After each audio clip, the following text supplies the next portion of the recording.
Hello, everyone. Welcome to this show where we talk about COVID-19 from different angles.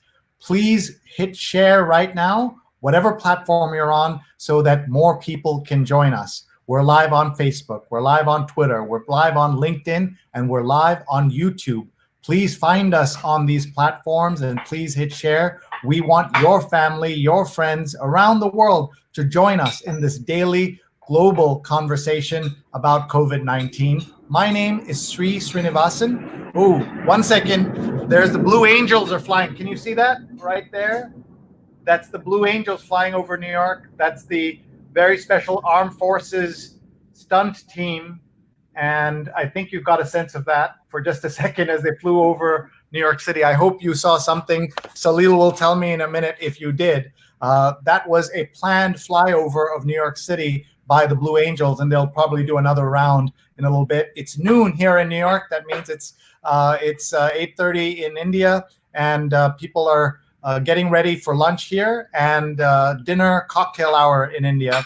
And we are just so thrilled to bring you these conversations. My name is Sreenivasan. I am the Marshall Loeb Visiting Professor of Digital Innovation at Stony Brook School of Journalism. And we are doing these conversations so that we can learn, share, and connect with the world and bring some information, some insights as much as we can at this very difficult time for so many people. We have a fabulous show today because we have a fabulous guest today. And there you see him on the screen, Salil Tripathi. At Salil Tripathi is at the Institute for Human Rights and Business at IHRB. Follow them. And they have a brand new report out on COVID-19 and human rights. Very, very important topic for all of us. And we're thrilled to present this with Scroll.in, one of India's leading independent news and analysis and cultural sites. And they've won great journalism awards, and we're just thrilled to partner with them. We're live on their YouTube and live on their Facebook. Please tell us where you're watching from. I want to hear. Tell us where you're watching from, what you're up to. We want to hear all of that. We also want to thank our sponsor. We have a brand new sponsor, Pajama Program. For $10 that you donate to the Pajama Program, they will deliver a new pair of pajamas and a book to support a child of an essential worker. Is there any more important cause right now than supporting our very, very important workers, essential workers in different fields? This is in the United States, so there's a US ad, but please support your essential workers any way you can. You just go to bit.ly/pajama1, bit.ly/pajama1, and you will be able to make a donation. We're grateful for any money that you can give, but for every $10, they will make a donation and deliver a new pair of pajamas and a book to support the child of an essential worker. So donate today, please. And this ad was paid for by a third-party donor. How generous is that? So please take a look and support us in this process. We have very reasonable ads and pricing for ads. So you may have something that you'd like to sponsor, maybe a favorite nonprofit or a small business or a birthday greeting or a shout out in some other way, maybe a wedding proposal. All of that you can do. Just email me, Sree@Sree.net, SREE@SREE.net. This is episode number 47. That means I'm locked down in New York for 47 straight days. We've been doing these shows, and every one of the shows has been so illustrative and interesting for me, illustrative of what's going on in the world, and instructive to me to understand what's happening. And I'm so grateful for all the great feedback we've gotten. Tell us where you're watching from. Tell us what's happening. My dad is the first one to watch, and he says, I'm very interested. Human rights, I'm very interested. Dinner over in India, he's having that. Abu Baker is watching, thank you. And my dad says, hello to Salil, I get your writings.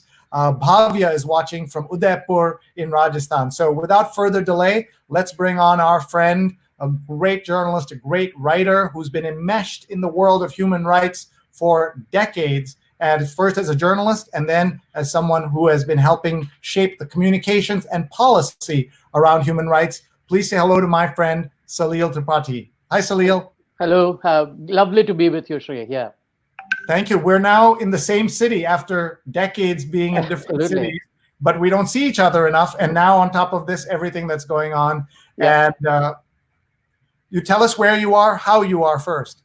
I'm well as one can be. I'm just hunkered down and in a lockdown mode, like you, for 40 something days. I've never been in one city for so long in a very very long time, and it's not even one city; it's the apartment, right? I'm in Brooklyn, which is one of the boroughs of New York, and yeah, it's great. And it's a wonderful borough that, like parts of New York, is having real problems with Yeah. medical care and shortage of equipment and everything else. And maybe we'll just ask a quick question of you, Salil. I was going to bring this up later. You've lived all over the world. You lived in London. You lived in India. You've lived in East Asia. How did we get to this stage? How did America? How do you explain America, the great country that has such great healthcare and such resources, the richest country in the history of civilization, is in this situation today? I think it's partly to do with the ethos of America, which is not to trust the government, the big government. I mean, there is a lot of resentment of the idea of a federal authority or a large structure taking decisions on your behalf. And there's a lot that is good about it because big government can be a problem. When I first came to America was in 1983 as a student, and Ronald Reagan was running his second election campaign, and he said the problem is not the government is not the solution to the problem. The government is the problem. That used to be one of his campaign slogans, I remember well. And he was very good with this ad-libbed phrases. So I think that's been at the back of it all, not to trust. And therefore, not to rely on the state to do something that people should be self-reliant on, which is the whole idea of healthcare. And of course, it's a silly idea because it's a very expensive proposition. And we know from Europe and other countries that it's very important. It is a human right, and it needs a much wider state support for that.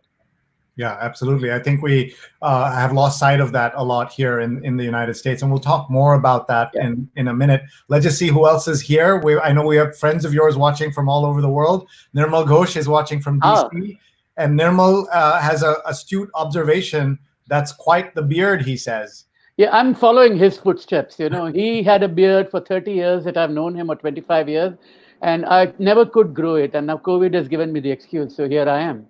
That's great. Let's see. Sophia is watching from Mumbai. Paula says, checking in from Tallahassee, just long enough to share. Now back to editing. And this is the hard thing, right? We're all up from one call to another. We talked about doing this earlier in the day. You said you're booked from 9 a.m. Yes. You have some meetings. 11 at night, you have meetings. This is not what we expected. No, in fact, when you say that work from home, and I just marvel at all these people who say that you should be learning a new language or learning a new way of, where is the time? I mean, particularly if you work in the way we do with Asia, Europe, and Africa, and everywhere, then your day never ends. Literally, I've had calls late at night to talk to people in Singapore the next morning, or very early in the morning here to catch people before it is late night there. And yeah. And what do you think happens now? What is your prognosis or prognostication for what is going to happen? I think I think we have to just follow the experts. I think if the scientists tell us to take it easy and stay inside, to flatten the curve, to make sure that the hospitals have enough time to look after people and enough resources, we have to support that because it is kind of like a conflict situation. It is like a war situation. It's just that we can't see the enemy. And the one thing we can agree on, that this is an enemy that everyone is going to spare nobody. This is not an enemy that looks for people who speak particular languages or particular religions or particular way of eating or a particular ethnicity or race. Everybody is susceptible. So if there's one thing that can bring everybody together, it has to be there. So at that time when people try to get divisive and say that, oh, this is a virus from one country or it only happens to certain people or certain religions, I think it's profoundly problematic. A, because it's wrong, and B, it violates every known tenet of human rights. Bhavya says, "Look at the bright side. You made it. You made it 40 plus days in New York City." Well, Bhavya, I want to make many more days in New York. I don't want to be taken out in a box. Let me put it that way. And sadly, of course, we've seen how New York has become the epicenter, and Absolutely, and America has become the epicenter. When I started these shows, I was doing these, and I was looking at Italy as kind of look at how terrible they are and in terms of what they're dealing with. And we had so many shows focused on Italy. And then suddenly we became the the center of all of this. And one of the things we want to talk about a little later is about how India is doing and how India has done so well compared to other countries and what might be expected of India and health outcomes. So we'll definitely talk about that. Folks, post your questions, post your comments. We want to hear from you. This is Salil Tripathi at Salil Tripathi on Twitter, and we are going to be talking about a lot of interesting things. Nirmit is watching from Charlotte, and I do want to check with Salil. You shared this on your Facebook, right? I've just done that, And I hope it's gone through. I mean, I'm not Twitter yet. Not Twitter yet, but okay. So you can do that, and I'll just read some of these comments. Arun is watching from Sri Lanka, and Arun helped me put together an incredible conversation about Sri Lanka and the crisis, including the fact that they're recovering from the bombings a year ago, and then we met a priest who was celebrating Mass on Easter Sunday when the bombings happened in Colombo exactly a year earlier. We also met the president of the Hotel Owners Association, and we met my former student Anuradha Herath, who's in the Prime Minister's office in Sri Lanka as Director of International Relations. So proud of her and everybody who's involved in trying to solve this problem, take care of their countries, keep people safe. Very, very important. Lord says human rights is not rights, it's assurance. And we have someone watching from Charlotte. Let's see who else is here. We've got so many people coming in. Steve says, very interesting insight about government being the problem as being part of the issue around here. And Suresh says, workers of informal sectors are the worst hit in India.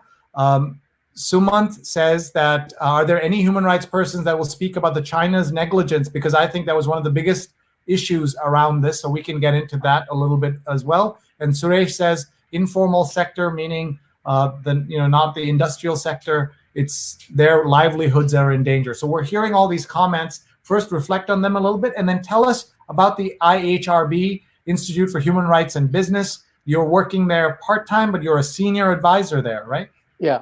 And that goes with the gray in the beard. Otherwise they would have called me a junior advisor if it was a black beard. Yes, that I can tell you. Yeah. But go on. Sorry. No, please reflect on what you've seen already so far, and then tell us about the Institute as well. I'll call up their website in just a second so everybody can see it. Yeah, sure.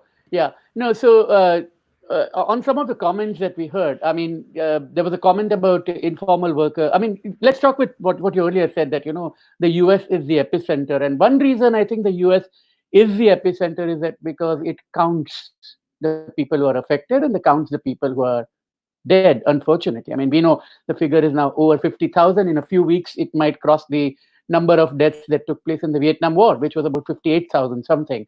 So it is a devastating thing, and all within like 13 weeks, whereas Vietnam War was a decade plus. So just to give a scale and magnitude of what has happened. But the US knows this because it counts. Other countries are not testing enough and don't even have the right statistics. So yes, when you mentioned that India is doing well, I mean it depends on the statistics yet. We do know that India is not and probably cannot test everybody. It's not physically possible. But is it doing enough? We simply don't know. There are problems about test kits being imported in India because they were coming from China and there were issues with that. And so we don't know that, and we also don't know the number of deaths. I mean, anecdotally, you get stories about people dying. In India, in a normal year, does not count the number of deaths. The death certificate figure tends to be not matching the actual number of deaths, and it's not possible. Probably, it's a society which is very vast, discrepant, diversities, and so on. So I wouldn't probably want to make it's not a like for like comparison there. And there was a question about the role that China played. Now, let's assume for a moment that even if you want to blame a particular country for starting it or neglecting it, it really will not advance or help with dealing with the crisis today. So if it makes some people feel better that, yes, it is a fault of this particular country, fine. But it's not going to solve the human rights problem that we are faced today of people dying in many parts of the world for whom we need affordable care, testing, isolating, treating, and right now. And at that time, if one wants to score a polemical battle and say that, it is a virus from this country or that, be my guest, do that. There are many, many problems of every country, most countries, about how they have dealt with the crisis. China probably could have done a lot better in being transparent from the beginning. We know that it knew a lot earlier, and they did not do that. And after that, you have a question about a country like the US, which was in denial. about the whole thing, and saying that it's a small flu-like issue and it will go away. After that, you have countries such as India and Hungary, which are taking more laws, which are going to be more intrusive. They are going to have surveillance on people through apps that have very little transparency around them, and which is going to monitor people, and what the data will be used for, what its implication will be. We simply have no idea. Contact tracing sounds wonderful as an idea, that yes, we should be able to trace, but is the contact tracing only for a specific purpose? Or will it be used to identify, for example, who are trade union leaders, who are human rights defenders, who is meeting whom, why? All of that becomes a problem from a human rights perspective. Hungary has passed a law which is also extremely problematic. It is basically giving the president, Viktor Orban, all the powers that he wants. So there are all kinds of issues related to human rights which affect every country. And maybe New Zealand has got it right. Maybe South Korea has done very well, and perhaps Germany has done very well too. And Singapore did, and now again it is a problem. So it's very hard to say that specific countries and governments are doing well or badly. We still have to go along with it. Let's talk about this chart that very famous chart from the FT, right? This is what everybody studies every day. Yeah. So let's look at it. Give me your analysis. This is available on ft.com. The great John Byrne Murdoch is doing amazing work at J. Byrne Murdoch. So everybody, please take a look at this, and I'll just orient you, and then you can speak. Yellow is China. Blue is Australia, dark blue all the way at the bottom. In the middle of their biggest crisis in history with the fires, they look how they're doing. Look how South Korea. And then look at India somewhere in the green. You can see that. And then you can see the US. The sad part is South Korea and the US had their first recorded cases the same day. And then you look at this. Go ahead. Yeah, so I mean, one of the reasons is that South Korea is an exceptional foreign minister right now, who used to be at the Human Rights Commission, Council. She was the deputy at the Office of the High Commission of Human Rights, Chung. So that, of course, shows that somebody at the very top takes rights of everybody seriously. And in the United States, it's been a haphazard and disjointed response to the crisis, because on one hand we have a president here in the US who was in denial initially, and now he wants to take the credit of having defeated it and wants to defund the World Health Organization because it thinks it is a source of problem. I mean, he wants to be the Teflon president. Ronald Reagan was known as a Teflon president. He wants to be the Teflon president and deflect the blame. And therefore, it falls on the local governments and governors. And which is why one of the interesting things in the article that appeared in FT, that Arundhati Roy wrote that long essay about pandemic is a portal, in that she said that sitting in New Delhi, I think she's in Delhi right now, she is transfixed and glued when she looks at telecasts of Governor Cuomo. And I thought that was interesting, that someone sitting in India wants to hear what Governor Cuomo says. And that's partly because I'm not saying that Cuomo is doing good job or bad job. One can have a discussion about it. But he's transparent, he's open, he's blunt. He says what he wants. And he warned us. I mean, Sree, you live here, I live here, and both of us have known how early they kept telling us not to go out, not to step out, and how easy it is to access information that we want. So I think this disjointed nature is probably one reason why the US is doing as badly as it looks. About the statistics of the other countries, frankly, I would go by the old rule, that if a country is generally transparent, you can depend and rely on its statistics. If a country is generally not transparent, then you should be very skeptical of the claims that the country is making. And I think I'll leave it at that, and people will guess what I'm getting at. Yeah. Very active on Twitter. Everyone should follow Salil Tripathi on Twitter. And we also have here the organization you're representing, IHRB. So let's talk about that. Tell us what it is. I'll bring them up so people can see their website. Yeah. So we are a think tank and a do tank. We work on ideas. We work to try to shape policy, improve practices. We are not a name and shame kind of a think tank. So we don't go around saying that this country did badly or that country did well, or this company did badly and that company did well. We try to find out the interplay between companies and governments and society. And it's a triangulation that is involved. A lot of governments are not able to do what they can because they have lack sufficient resources or expertise. And some governments are not willing to do what they have to do with regard to human rights. And therefore, people inevitably turn to companies in those societies because they appear to have resources, expertise, and mandate. But often they don't have resources. Often they do not have the mandate. Very often they do not have the mandate. And sometimes they also do not have the expertise. I mean, there's no point telling an oil company to start distributing blankets because it may have a very good logistic network, but it is not a blanket distribution company. It can probably do some corporate social responsibility. But corporate social responsibility is also problematic as an idea because it depends on voluntary will. And what we are after is corporate accountability. So we are trying to do that in the context of emerging crises such as COVID. We are looking at climate. We are looking just transitions, how the new cities will be shaped. We've done a fair amount of work on business and human rights in Colombia and in Myanmar. We have a center in each country. We worked on technology. We worked on conflict. And we also teach courses around business and human rights, mainly in Norway. And we have podcasts, we have reports, we have publications, we have a star-studded team of advisors. We were founded by Mary Robinson, who was the Irish president, and chair after that was John Ruggie, and then Chris Marston was very closely involved. John Ruggie, of course, is a professor at Harvard who wrote the eponymous Ruggie principles or the guiding principles for business and human rights. So we are very closely linked with the global business and human rights debate and conversation. We hope we are influential in shaping it. And here's that's it. Yeah, that's the report. Yeah. So we're going to the report, and so people can download it. Is it free? Yeah, it's free, absolutely. And soon to be translated in Spanish as well. And we'd love people, if you want to voluntarily translate in other languages, do get in touch. Yeah.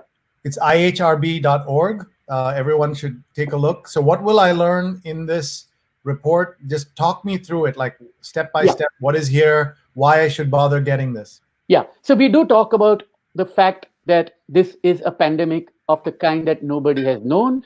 It is one of the few human rights issues where, if you were to take from a very anti-corporatist angle, which several NGOs are for good reason, there's a lot of things that companies have done which is profoundly wrong and which needs improvement. But this is a crisis that the companies did not create. The crisis exists, and companies have a role in either mitigating harm, or they can end up doing things that contributing to benefits. And sometimes they may act badly, and that may contribute to the harm. So we have tried to dissect these issues by looking at, first of all, why human rights matter. What are the grave risks that are already happening? First is xenophobia and racism. Second is the impact of quarantining and what that can do. Third is that this is disproportionately hurting the poor. I think one of the questions was about the informal workers in India, and it's a crying shame what has happened there, where with literally 4 hours notice, a country the size of India was shut down. Now, and people were told to stay at home and work, which is fine if you have work. People are told to wash hands, which is fine if you have access to water and soap. Many people are staying in small, in slum facilities where there are 10 people crammed to a room. And how are they going to have social distancing? It's impossible physically to do that. And obviously the government knows that, but it just didn't seem to think that it was important enough or to plan for it enough. So here, for example, you still have public transport working. All the restaurants are shut. But if I want to leave the city and go back to my hometown, the trains will take me, buses will take me. I will be able to leave. In India, that was shut down. And so there were people, horrendous stories of walking. In Scroll, which is our partner in this program, carried some very moving and graphic stories of that, where people had to walk 100 miles, 200 miles to go back. Some people died at the end of the journey. A 12-year-old child died after that. And what was her fault? And will she be counted as a COVID victim? No, she will not be, because the statistics will only measure it narrowly, which is why I think we have to unpack and try to understand the real impact that people are facing, which is probably far worse. And we're still beginning to grapple to understand what it is. We're still not there yet. And so that's also part of the report. We took at the gender dimension. It's very easy to tell women that go and stay at home and work. But two things happen. If they have an unpleasant relationship with their partner, they're vulnerable to violence. And the other thing is that if they are at home, their work never gets done. They still have to help their children with their homework. They still have to look after the elderly who are not well. More and more pictures of men showing how they are doing cleaning up in the house and all that. But for them, it's still a novelty. And I think the gender equation of the domestic politics, that needs to change. That hasn't happened. Now you can say, but what has the company got to do with it? But the company is not responsible for what happens at home, but it needs to think through before it just tells people, here's a laptop, go home and work from home. Maybe you need to provide a socially distant place where the people can work. Now, these are luxuries which large companies can do, small businesses cannot. Small businesses, the problem is liquidity. So we have even commended companies such as Unilever and H&M and companies like that, which have gone out of the way to be nice to the suppliers, people with whom they don't necessarily have contractual relationship, like workers at the tea estate, for example, to make sure that they continue to get liquidity. Morrison's, which is a supermarket in Britain, has said that it will pay in advance to the dairies and the meat the meat suppliers and agricultural companies that provide them farm produce for the supermarkets, and they're paying them in advance. So these are the good things. Some companies have started with courier services and all that to make sure that there's no physical contact. Other companies have put plastic sheets between the employee and the customer, so that there's less likelihood of any physical interaction. All these are good things. But then there are other companies which are not giving masks to their employees because they think the customer will get intimidated and scared. That makes the worker vulnerable. There are other companies which are not allowing unions to get formed. There are companies which are not granting leave when they have to go and get medical testing. Medical testing is expensive. And now it is being offered for free. But initially, one of the early reports of a person in Florida was that he paid $3,000 for a COVID test. Now, this is ridiculous. But that goes back to the heart of the question about it having a very advanced healthcare system in the US, at the same time a completely out of whack logic to it. And there was a wonderful thing, which was Obamacare. But there are it seems that half the country here think that they can do without it, and maybe they are wealthy enough to pay for their healthcare, but many others are not. Well, one of the things that you learn when you study American political science is how people vote against their interests because of their political Thomas Frank's book, wars, right? So The Trouble with Kansas, the book by Thomas Frank, it's a book I recommend to everybody, even Absolutely. today. It's a little quaint because when he wrote it, it's called What's the Matter with Kansas? What's the Matter with Kansas? That's right. By Robert Frank. It's a snapshot of a moment in American history, and things are 10 times worse now. That's the part that people don't understand. We didn't look at that book and say, let's learn, let's get smarter, let's get better, let's evolve. We became more partisan, more anti-government, more attacking each other, and that's what we've seen. Let's look at some of the comments that have come in. I'm very glad to see that the great Claudia Dreyfus is watching. She was a guest on my other show. I have every Sunday morning we read the New York Times from 8:30 to 10:30 a.m. On Facebook Live and all these platforms. And Claudia Dreyfus, was a guest, and she did a terrific job. I urge you all to go back into my YouTube, youtube.com/Sreenet, and look at my archives, and you'll see all of these great shows that we did and that we do every week. Next Sunday is Mickey Maynard is going to be with us. She is a journalist who was the Detroit bureau chief of the New York Times. And you talk about company towns and businesses, no bigger company town than Detroit. And she will talk about that. So that's Sundays, 8:30 to 10:30 a.m. Eastern time. We'd love to have you join us for those sessions. And here are just an example of the other great guests we have on that show. We went to the home of Tom Jolly, the New York Times print editor, the home of Amy Vershup, the travel editor, and we met all these other great speakers, thinkers, doers in the world, and had them participate and talk with us. So that's the Sunday New York Times Read Along. My plan, Salil, was to always invite you to be on that show, and we will get you on there. But now the world has changed in so many dimensions, and I want to just pull up some more comments and then get lots of questions that are going to come to you. During this pandemic, dictators know how to cultivate power, and we know President Trump is a dictator in training, in waiting, in admiration of dictators around the world. And we're seeing that. Roslia is watching from Alexandria, Virginia.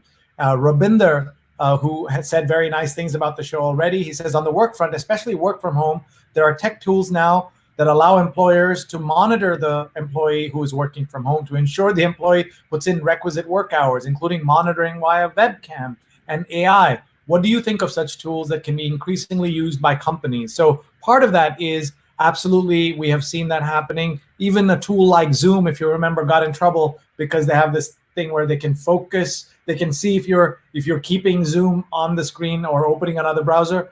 You could be asked by your boss to open another browser, and he gets or she gets a report saying you were not paying attention. That is so frustrating for people. So talk about that, please, Salil. No, there are huge privacy implications with that. I mean, it's very.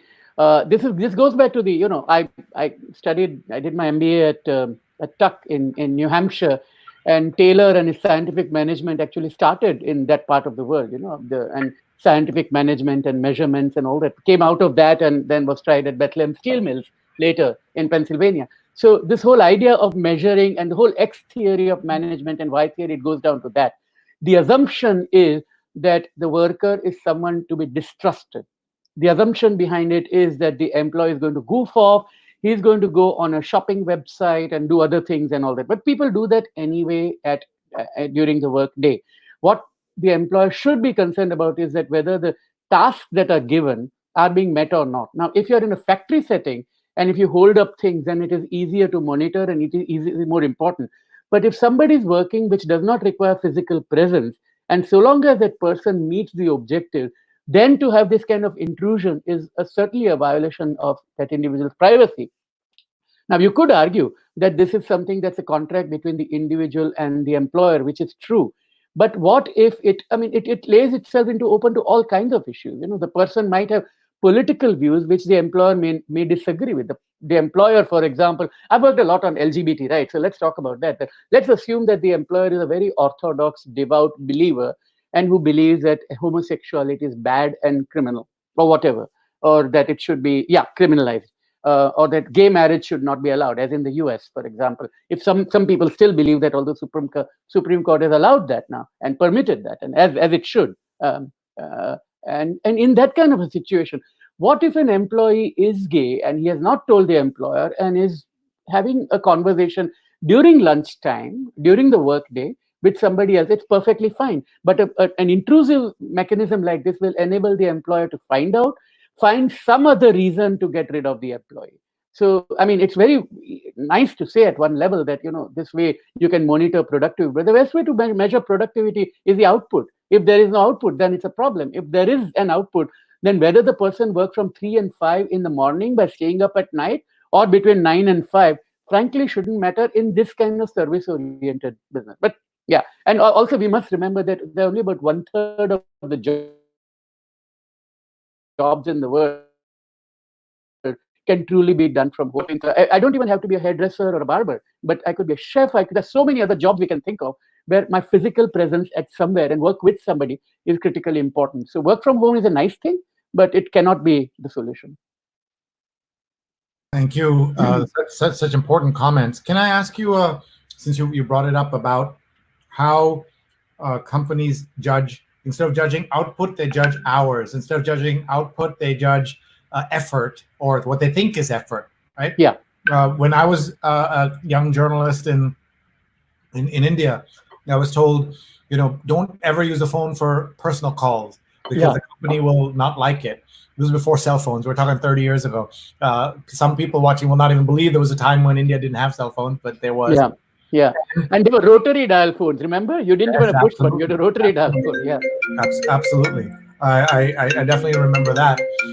So one of the things that I think about is that what could have been the world if we had not decided to judge people on that way, if it was based on output. And some of it is because of the kind of physical labor is how things were, we evolved from that.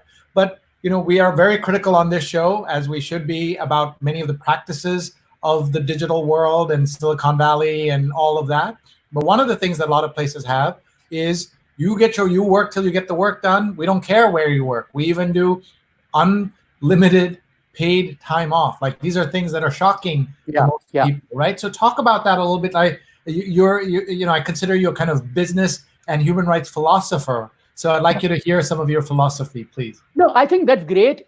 In certain fields, it can certainly work. In certain if you want somebody to think of a new product, and if that person works for 4 years and he's at Google and he's spending his time playing volleyball or or frisbee or something like that. But then suddenly comes up with a great application, which makes life easy. I mean, of course, there should be room for that, and the individual should be allowed to have that kind of latitude. It doesn't mean everybody needs it. There are people who do want to be managed. There are people who want to work only certain hour to certain hour for very good reasons. I mean, they have family responsibilities. They might want to learn how to play the harpsichord in the evening, and they don't want to spend all the time and be available 24 hours of the day. So I think a good organization should be able to be nimble and flexible to take into account all of those things. And I think it's possible to do that in many of these fields, but it's not possible to do that in every area. And also, the measurement becomes difficult. Now, I remember I used to be a journalist in Singapore for several years, and my first year and a half, I was at a newspaper called Business Times. And I know that my former colleague Vasuki Shastri is watching it because he put a question to us, and you should have him on your show someday. He's an expert in Indonesia. He's an expert. He's worked with IMF, and he knows Asia very well. But he and I will remember, and Nirmal was also my colleague. So there are three of us from that heritage on right now in this conversation. But we used to get daily productivity statistics, and we were measured by the number of inches and columns that we wrote. And I thought that means anybody who had a verbal diarrhea, to use that horrible phrase we used to say in Indian context, would get more inches, and somebody who wrote a very pithy editorial or a sharp piece would not. So I think even when you try to measure, there's an old thing in business and human rights, right? People always say, why don't you measure performance of companies? And my response is that you simply cannot measure. There are many things that count that cannot be measured, and what you measure it may not matter. So it becomes very difficult to come up with a particular precise matrix to identify how a company is doing and also how an individual is doing. Yeah, and that's one of the things we're looking at, folks. You're listening to a fabulous conversation with Salil Tripathi, who many of us read religiously, and I hope you will too. Salil will tell us how to find his work. I don't know if you have a mailing list that Yes. people can get on. So your website is, go ahead. Well, no, there is a website, saliltripathi.com, but it has not been updated since 1935 or 1929 or something like that. So, but Twitter, right? They should find you on Twitter. But Twitter, I do post everything. I have a public page on Facebook where I put all my writing, and LinkedIn, I have my human rights work and my journalism, two different pages where you can get everything I do. And yes, I do have a mailing list. So if you email me, yes, I can put you on the list. There's no dialogue there though with other people. It's just with me. Yeah. Yeah, and what we want you to do is to go to the website ihrb.org, IHRB, or on Twitter at IHRB, and find this very important report. It's brand new about COVID-19 and human rights around the world. Has this? I mentioned Human Rights Watch by kind of accident. Fine. No, I like them a lot. That's fine. They're great friends at Human Rights Watch. Yeah. And you work with some of the biggest human rights companies, organizations. You partnered with them. You worked for them. Tell us a little bit about your career. People know you as a journalist and a writer, but you have this whole other hat as a human rights professional. Please talk about that. Sure. So I was in Indonesia when Suharto's government fell, and I was writing about it. There were tanks on the street. And it was a very grim time, and the crisis was economic. And so the interplay of business and human rights is something that I've been writing about for a fairly long time. And Amnesty International had an ad in The Economist, and the ad was to start the program on business and human rights at the International Secretariat. So I put my hand up, not knowing that a lot of people who start at that middle level at Amnesty tend to be human rights lawyers. I wasn't. I mean, I had an MBA, and I used to write, but those were and I was curious. I was writing and listening to things, and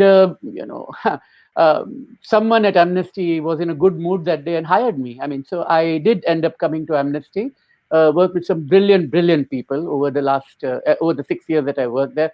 Learned a lot. It's an education working at an organization like Amnesty or Human Rights Watch, because in a sense you get a free degree in human rights law. You don't become a human rights lawyer, you cannot practice it, but you know how it operates, what are its strengths, what are its limitations, what are its normative aspects, and where is it that you need to go beyond the law to push. And worked on the Kimberley process, the voluntary principles for security and human rights. I was at the formation of Global Compact, the Ruggie principles when they were done. Amnesty did its own principles on privatization and human rights. I wrote some of that. There's another initiative called redflags.info, which looks at companies and their complicity in armed conflict. I was involved with the writing and research of that. And then I moved to International Alert, which is a conflict mitigation organization. And then sometime in 2008, there was this wonderful idea that Chris Marston, whose photo we saw earlier, had, and Mary Robinson supported, and my executive, the CEO, John Morrison, was the power behind it. And we basically came together and created this institute, which is now more than 10 years in making. We celebrated our 10th anniversary last year, and I would like to say that it's time to wind up and go and smell the roses. But sadly, the world is a very harsh and unpleasant place, and sadly, governments and businesses are going to behave badly enough to keep us in work for a long time, which is not the best situation. Yeah. One of the things that happened in the U.S. In the last year, and there was a lot of hoopla around it, thinking that businesses will be different, because they said our primary emphasis for the last 40 years has been to the shareholder, right? Like the shareholder is the most important stakeholder. And the Business Council, the CEO roundtable, basically said, let's look at that again. Let's revisit that. What is our responsibility to our customer? What is our responsibility to our employee? What is our responsibility to our planet? And it was a wonderful document.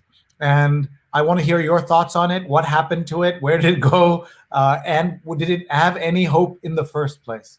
No, so I think what they said was a very good recognition of the reality. I mean, the fact that companies are seeing themselves beyond the shareholders is a very good thing. I know there are people who would go back to what Milton Friedman said, that, the only socially responsible thing for a company to do is to make profit, or, the business of business is business. But actually what Friedman had said, it's an unfair characterization, because Friedman actually said something longer than that, so long as it is within the rule of law. Friedman was not saying that there should be no laws. It did say that companies should abide by the rule of law. Now, given the way the markets have taken on their role, it became increasingly important that companies wanted to have quarterly reporting of returns, and investors demanding quicker and quicker returns, which of course doesn't work for many businesses. I mean, oil, mining, gas, these are businesses that go into a country with a 70-year horizon, 100-year horizon. So yes, they can produce quarterly reports, but they also at the same time have an investment span which is much longer. But a lot of other businesses started meeting the expectations because they wanted to continue to receive the capital. And one of the things that the COVID crisis has shown us is that a lot of companies were keeping very thin inventories, very thin margins, and very thin levels of liquidity. And when you do that kind of a situation, it's very bad, because when you have very thin margins, you're not able to when the time comes to have to dig into that cushion, it doesn't happen. And therefore, this longer vision is very important. So NGOs have been asking for it. Civil society has been so it's good to see that companies are recognizing it. Where it will lead to, I don't know. One thing we need to bear in mind, and there was a book that was out a couple of years ago from a Cornell University professor. I can't remember the name right away, but I've written about it in our blogs. But the book basically says the shareholder myth is the argument. And what she has argued here is that we talk about shareholders as a primary stakeholder, but a lot of shareholders are holding shares sometimes for half an hour. They are not long-term investors. They go to the next game, the next share that they want to buy. So companies need to figure out who are the real long-term investors, and which are probably pension funds and so on. And they're not necessarily going to be the hedge fund traders, the day traders, and so on. They do want to move and don't meet the expectations of those who want a more sustained return. And that's the philosophical approach companies need to develop. Yeah, absolutely. This is that article that looks at it in the New York Times. Big business pledged gentler capitalism. It's not happening in a pandemic. Yeah. And this is also true of other good things that companies do, right? Emphasis on diversity and inclusion, raising the minimum wage, all of this stuff that companies talk about. In a panic, all of that melts away, and that's what we're seeing in this article. What are your thoughts on that? Before you answer, we have about 15 minutes left with Salil Tripathi. Please, everyone, share this conversation. Tag somebody. Hit share. Hit retweet. This will be on all these platforms: Facebook, YouTube, Twitter, LinkedIn. Right after we're done, you can watch it again. Your friends can watch it. Please share with them. We're also on the Scroll platform, scroll.in on Facebook and on YouTube, and we're on Salil's platforms as well. So please connect. Please follow Salil. Please follow the IHRB, and please please connect with me. I'm Sreenivasan. I'm the Marshall Loeb Visiting Professor of Digital Innovation at Stony Brook School of Journalism in Stony Brook, Long Island. We are in the middle of finishing up our semester here. I have 2 more weeks of classes, remote classes, and I miss my students. I miss being with them. The commute, I don't miss so much because it's a long commute. It's 3 trains, 3 hours one way, but I only go 2 days a week. But watching students engage with the world is such a great thing. You know, Salil, that I taught for 20 years at Columbia. And I want to hear from you, if you're watching right now. What are you feeling? What are you thinking? Ask Salil a question. Ask me a question. We want to hear from you. We have so many folks who have commented. Let's check out some comments. Shubham says, how to combat regenerating problem of COVID-19 after months. Like, this is, I think there are 2 things here, right? One is the second wave that happens to countries, especially when people start coming, traveling, opening up, social distancing ending. And the second, he's just saying there have been documented cases of people who had COVID-19, recovered, sent home, and then got sick. So you're not a medical expert, I'm not a medical expert, but give us kind of a framework to think about these things. I think the only thing we can say that this is so early in the game, and absolutely, we are not medical experts. This is a question for a doctor to answer, and a doctor who knows things, not a doctor who tells you to drink bleach or put light through your system to get rid of it, or drink cow urine, or whatever it is that the flavor of the day for those who believe in quackery. But real doctor, Dr. Fauci, I mean, he is the symbol, right? I mean, Brad Pitt wants to act like Dr. Fauci. Isn't that amazing? I think it's incredible. It's incredible that Saturday Night Live had Brad Pitt doing the doctor, good doctor. Yeah, as one says. So there's a good doctor and the one who thinks he's a doctor, and we leave it at that. So I think, but flippancy apart, I think we need to, I honestly can't answer that because I don't know what to be done. I mean, the thing is that protection of lives is paramount for a corporation, for a government, for a society. So yes, keeping those people safe and separated is a good thing. But the problem that I see happening is the discrimination that follows. Now, there are people who have been cured of it and have come back and they are being treated very badly. Now, that's a bad thing to happen. But a good sign is what I saw with the Mumbai Press Club yesterday. There was a beautiful video that was put out by the Mumbai Press Club. The 2 journalists had contracted, they were tested positive. They were taken away. They were in quarantine. And 2 weeks later, they were negative. And when they came back to the colony where they lived, journalists stood aside and they were all clapping and applauding them as heroes. And which is how we should treat them, that the people who are able to fight back and recover should be celebrated rather than seen as perpetually suspect. I think it's profoundly problematic, and it can lead to discrimination. It can lead to weird ideas that, they all belong to this particular sect or religion, and therefore they are the cause of problem. No, it is not. The one thing I've learned is that this virus will spare nobody. The devout and the atheist, the fat and the thin, the Christian and the Muslim, and the Hindu and the Jew, and the Indian and the American and everybody. And I think we have to recognize that nobody is safe. In fact, we had a very sad story of a pastor in America who said that God is bigger than the virus, so he's not worried because he'll be safe. And the poor man, he died. Yeah. And after he got coronavirus and he died, and there are jokes and things that people say about things like Darwinism and all of that. But the fact is that as a person of influence, as a man of God, he was influencing hundreds of people, maybe thousands. Yeah. And how many people took that away and decided that that's true? And I had the opportunity, Salil, to interview the pastor of the church, the vicar of the church in Stratford-upon-Avon, where Holy Trinity Church, where Shakespeare is buried. And I asked him on my show, about where does science end and religion begin? And he was very open about the importance of following science. Even the father who celebrated Mass in St. Anthony's Church that was blown up in Sri Lanka just a year ago on Easter Sunday, even he said science above religion in these matters. They're not saying anything, right? But and look at it this way, the Saudi Arabia decided not to host the Hajj this year. and the Vatican decided not to have a mass. So I think even in the religion there is a recognition that there is a limit which one should not cross, and this is something beyond the power of religion to deal with. And I think that's very important to know. And the survival of the fittest. I have a simple story. Here in New York, we know the story of Madhvi Aya. She was 3 years my senior at school, and she's a doctor. She was a doctor, and she was in Queens, and she was treating patients. She was an anesthetist, and she contacted the virus, and she died, and she died like the true warrior that she was. So if it's survival of the fittest, it is taking away too many people who are very good and the world needs them. And I think we need to bear that in mind when we say that this is some kind of mass divine intervention. No, it is not. If it is divine intervention, then I have a real problem with that kind of divinity and God, that it's so unsparing, and it's not a just God. And if it's not a just God, what's the point of God? But that's we are going way beyond our conversation here.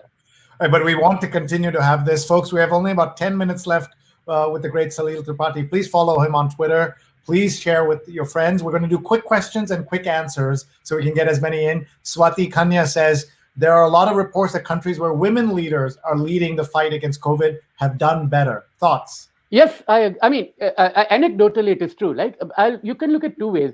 That countries which have strong men as leaders are doing badly. US, India to some extent, China, Iran, Italy right now, the way it is being governed, and Hungary, where it will end up being, Philippines, Turkey. And there has been an article in Guardian about it, and there has been an article about it in The Economist just a couple of days ago. And at the same time, the women with empathy are doing so well. New Zealand, Jacinda Ardern has done brilliantly. The two prime ministers of Norway, where the Norwegian prime minister bent down and spoke to a child and said, it's okay to be afraid, because this is something to be afraid about. That kind of empathy. Germany, Angela Merkel being very candid and saying what is going on. Kyung, the one I was talking about, the foreign minister of South Korea, she was also another such example. So I don't want to make a broad generalization that women leadership is great and male leadership is terrible, because there will always be exceptions and generalizations are always problematic. But in principle, it does show that women have certain leadership qualities which the world is crying out for. And if only there were more women running many things, we would all be far better off. Thank you. Let's see here. Would love to hear Salil's thoughts about the the Prime Minister's fund in India and the redirection of funds away from NGOs in India. So this is a broader problem, right? I think there is a Prime Minister's Relief Fund already. So I'm genuinely curious, why was there a need for a separate fund? And I haven't looked at it greatly to know whether that was really necessary or not. That's one question. And the other is that, yes, this whole idea about directing funds to NGOs in a particular prescribed way is a problem. It's not unique to India. It's happening in Russian Federation. It's happening elsewhere. And the Carnegie Endowment had a very good report called The Shrinking of the Public Space, where civil society organizations, which need resources to do exactly the kind of thing, rights empowerment, service delivery and all that, they are finding themselves hampered by, people coming and checking on their fund. Look at it this way. If you're a foreign investor today in many of these countries, you can pretty much invest with 24 hours notice or 72 hours notice. But if you want to donate to a specific NGO in a country, it becomes almost problematic. And there are NGOs certainly in India, but elsewhere too, which don't want to receive foreign funding because the bureaucracy and the scrutiny that follows is going to make it. And it almost seems that the foreign funded NGOs are a bigger problem than foreign funded corporations. Now, I'm not saying that corporations are bad and NGOs are good. You'll always have great corporations, there are many of them, and you'll always have NGOs which behave very badly. You'll find that too. But this shows a particular political mindset behind it. And so, yeah, absolutely. Why this fund is created, I don't know. And why is the fund not going directly to NGOs? It's basically for greater centralization. The current Indian government, for good or ill, I don't want to get into the motives behind it, but does like to centralize things. And this is part of that. Thank you, Salil. We have lots of questions and comments. I'm just going to go into LinkedIn. And Marjorie says, do you think all the big corporations who scammed the system to take federal assistance meant for small businesses should be publicly shamed and even boycotted? Only a few seem to be giving money back because they got caught. So they should be publicly named. Shaming is for us to decide whether we want to shame them or not.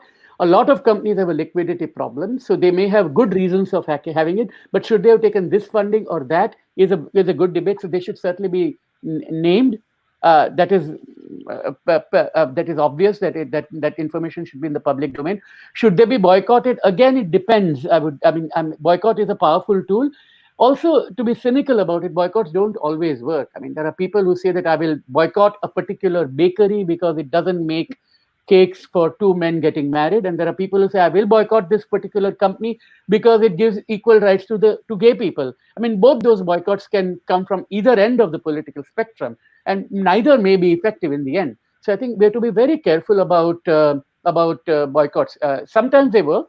The whole boycott of South Africa is a very good example during the apartheid years. Companies that gratuitously use child labor, which is exploitative, and do nothing about it, yes, that is a good thing to do. Companies that are reliant on forced labor, yes, that is a good thing to do. But otherwise, I mean, it's really the individual choice whether you choose to boycott or not. Thank you. We're doing quick questions and quick comments. Here's Carla says, what a nice surprise broadcast for a work break. That's great. Thank you. Vandana says, Pakistan is using ISI's contact tracing system, which is very worrying on the human rights front. Plus Zoom, etc., have raised privacy concerns. So we talked a little bit about this, but it's interesting to get her perspective on this.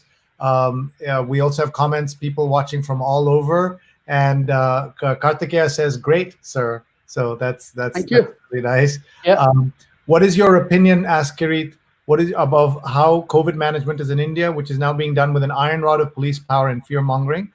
What do you think of that? And then we also have a comment from Facebook. Hello from Singapore. The verbal diary and daily productivity report are all too familiar during my years working at the advertising department and production floor of the Times House. Glad to virtually meet you, Mr. Salil. Do you think businesses and organizations will emerge for the better post-COVID, or will all be back to business as usual? So on the second question, yes, it will. They will want to go back to business as usual. And you and I and everybody else who wants to have a better world will have to keep fighting to make sure that it gets better in future. And I think there was a question on contact tracing, hugely problematic for human rights. It depends on what the information is used for, who has data, how long it is kept, who is the data shared with, and what use it is being put to. And we simply don't know enough. So the more rights we give away out of fear of the virus to the state, the states, when they take power, they don't want to give it up. I mean, they may, that's what the thing that people are talking about President Orban in Hungary, that, he may take a lot of power, he may give up some of them, but a lot of them will get institutionalized. And that's one of the dangers for human rights. And that's something that we'll all be watching. Ashish says, hello, sir. And Susanna says, and the UK with Boris Johnson and lacked total empathy until he got COVID. Yeah, true. I mean, it's sad. I'm glad he's back, and I'm glad he's on his feet, and I hope this will be a reckoning for him, and he will realize that not only was this bad, but has this been bad, but maybe he should think in terms of putting 350 million pounds a week to NHS, and maybe he should rethink about the idea of leaving EU without a deal. Because, I mean, Brexit is a done deal, and I didn't want it to happen. It has happened, and nobody ever listens to me. This just shows that. But now that it happened, that's fine. But at least now to make sure that there's a real working relationship with Europe is important. One thing that I will ask you, when Brexit happened the first time, many of us thought it was a fluke. It was because of bad judgment. It was just a razor thin margin, right? And that given enough time, if all anybody wanted was another vote, and this time they would know what they're doing. It would be overwhelmingly. You blame Labour for what happened? Do you blame Boris Johnson? Do you blame the British, the regular British voter who basically, someone had a beautiful tweet about this. They said, imagine having a passport that lets you work in 27 countries and you tear it up because you don't want somebody else to go do that. And you did that voluntarily. I stood in line as an American passport holder in a line in, I think it was in Portugal, to get into the, just even in transit, the EU line was empty, where the Americans who are used to shorter lines, it was like really long. And I said, they should just film this and say, this is what you're going to be. You're going to be in this line along with us Americans, you dumb Brits. Why would you do this? And they went and did exactly that. So explain. They did exactly that. No, I think it goes back to the Robert Frank example you gave, voting against your interests. I think people were just so used to acting in ways that they just thought that, this will mean that they will have their cake and eat it, that they will be able to get out of EU but get visa free entry. They will all the campaign should have been on the fact that your travel to Europe in future every summer, that you want to go to Spanish coast, will cost you 200 more pounds, because you'll have to buy visas, you'll have to stand in queues and so on. Or the fact that you will not be able to use their phone for roaming in Europe. But those arguments were never made. People talked about security and fans, which are all important issues. But the common voter just simply did not. But it is the fault of the Labour Party, which did not champion it enough. Only the Lib Dems and the Social Democrats and the Scottish National Party and the Greens were for it. Tories were divided, but the one small faction sees and the British tabloids, they have a lot to answer in this. And a lot of people had this cosmopolitan arrogance that, oh, it can't happen. And they were not listening to the voices from the countryside. And even if it happened once and they still didn't believe it could happen a second time. Yeah, absolutely. This is what I say to people who are saying, look at Trump, he's self-destructing, he's going to lose for sure. I say November is very far away. Yeah. Imagine that. Yeah, Harold Wilson, the former British Prime Minister, he used to say the week is a long time in politics. Yes. And November is like a light years away right now, exactly. By that logic. Given everything that's happening, right? We don't know what's going to happen. Yeah. But the other part of that is that's so important is that we have seen America go down this path once already. And even though in the 2018 elections, they certainly rebuked and pulled away a lot of power, the Senate is still in his control, the Supreme Court, all of that. And if you said to me, that just 3 weeks ahead of the election, you're going to have an October surprise, which is a videotape where the candidate for president says that he was grabbing women's parts, that person wouldn't be losing badly in an election, I would have been shocked. And that's in fact what happened, that he still won despite that. Some people say he won because of that, because the way he handled it. Like, this is hard for us to see that. But I mean, I know I'm now, this is like, inside the ballpark kind of an argument here. But the fact is that Hillary Clinton did win more votes. It's just that the US has a very peculiar form of electoral college system, which threw up this kind of a result. And I mean, yes, I'm not challenging it at all, because this is how the US functions, and maybe someday they'll move out of electoral college. But maybe not, as you say. Maybe it will not, But no, just to explain, since we have a global audience, the reason, if you're ever wondering why the Electoral College will not change, is those small states, they may be big in size, but sparsely populated, have the same number of representatives as the big states. In the Senate, and have no interest. Why would the Constitution has given you this immense power. You get two, you're Wyoming, you get two senators, and New York gets 2 senators. Why would you voluntarily give that right up so that New York can have more senators? No, so you don't do that. You maybe the Senate can still be 100, with 2 per state. But whether the president should be elected by a simple, because even in the terms of electoral, it's a winner take all in not all 50 states. There are some states in the US where it's not winner take all; it is proportionate. So all I'm saying that if you were to assign the votes by proportion, then Hillary Clinton's vote share would have been higher. But this is, like at the end of the cricket match, you said if in the 38th over he had brought this bowler instead of that bowler, that might have changed. The question still is that, how could a candidate with this CV that Hillary Clinton have lose to such a candidate? And that's a question that Democrats need to re-examine. Yeah. So, well, and we'll have to revisit this. I hope we'll come back and talk in the fall as we get close to this. But meanwhile, everyone should read Salil Tripathi's columns. Where all are you published on a regular basis? Most often in a newspaper called Mint, which is India's second largest business daily, livemint.com. And also, I write quite often meaning long pieces, so once a year or so, for the Caravan, which is also a large Indian magazine, occasionally for Scroll. And in the US, I've written for the New York Review of Books, I've written for the New York Times, in the International Herald Tribune, Wall Street Journal, and in Britain for New Statesman, The Guardian, places like that, Thank you. Courtney just logged in from Tucson and says we'll listen later to the beginning, and that's great. There are also more questions here, so I hope you'll have a chance to go into Facebook and maybe look at some of those. Sure. When you get a chance. One of the strange things I'm going to do is I want to say goodbye to you, Salil, and then I'm going to reintroduce you, because in this format, people keep logging in. We want to tell them who you are and why they should watch. All right. But we'll let you get in a final thought before you go. What should we be thinking about? What are some signposts that things are getting better? What are some signposts things are getting worse? And also do a plug, please, for the report one more time. Sure. So the things that are getting better, let's focus on that. I think a lot of companies have got it. A lot of companies, I'm speaking about companies because our report is on human rights responsibilities of companies with regard to COVID. So let me just focus on that. The companies know that the governments have failed or are failing for a range of reasons, and they've started doing it and getting it right, which is a good thing. The other thing is that the people have by and large been accepting. I mean, New York City is the epicenter of it, and most people here seem to like it. I mean, not like it, but they're accepting it, that they have to change the way they operate, which is a good thing. That there's a compliance because they'll trust the system.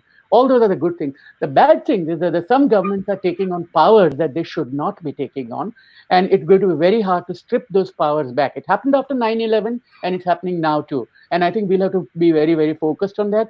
And all we can say in the report, which is very quickly put together within 4 weeks, but it is that it shows the human rights risks that exist for companies and states and for people, and what we should watch out for, and raises certain questions and identifies certain practices which are good and certain practices which should be avoided.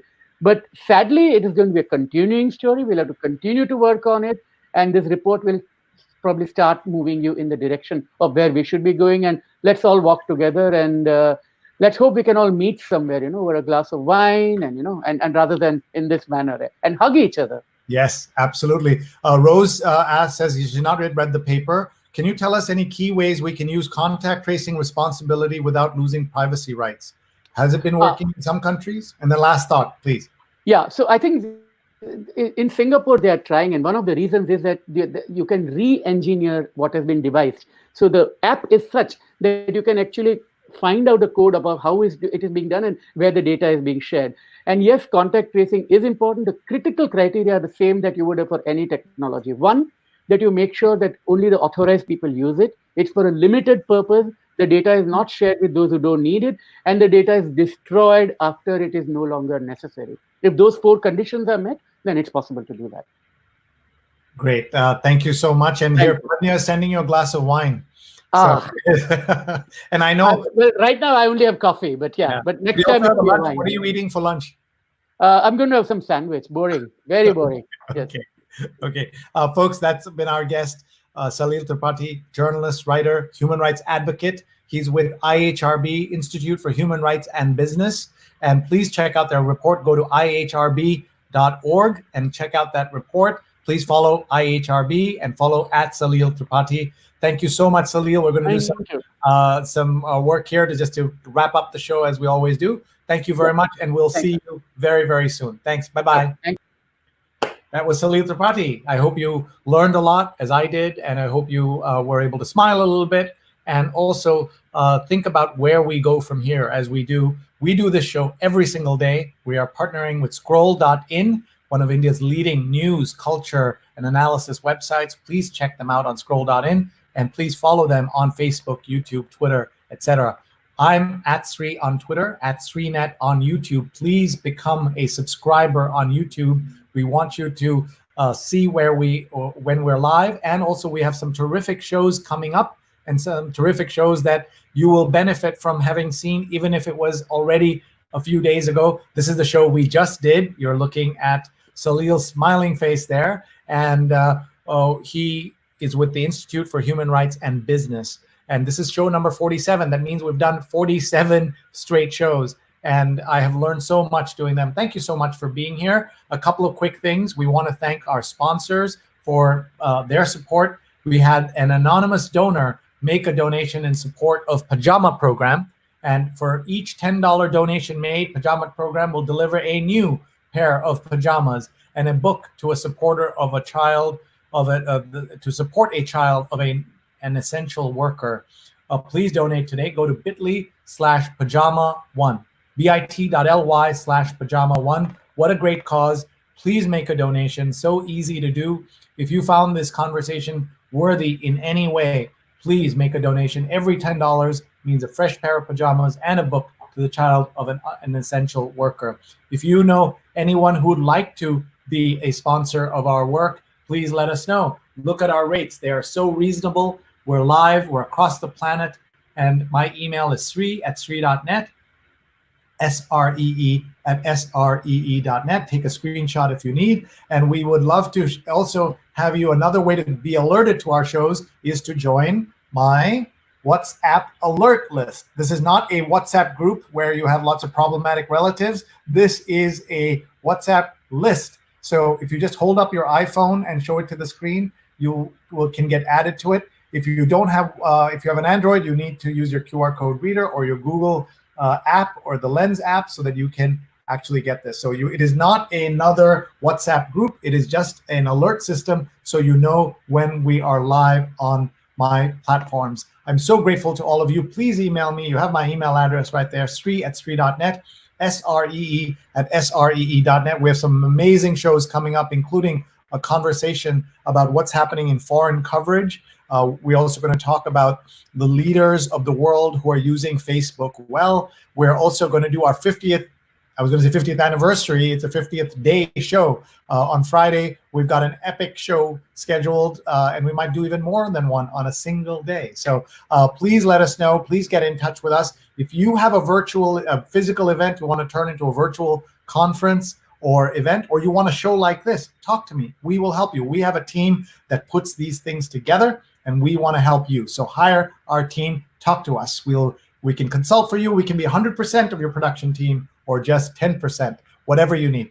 Thank you very much. It's Sree@Sree.net, SREE@SREE.net. We're so grateful to the anonymous donor who made the donation that made this ad possible for us. And if you'd like to do that, please email me and let's do something together. Thank you so much. We'll see you soon. We're always grateful to you for being part of this show and watching and sharing with the world. Thank you very much, everybody, and we'll see you very, very soon.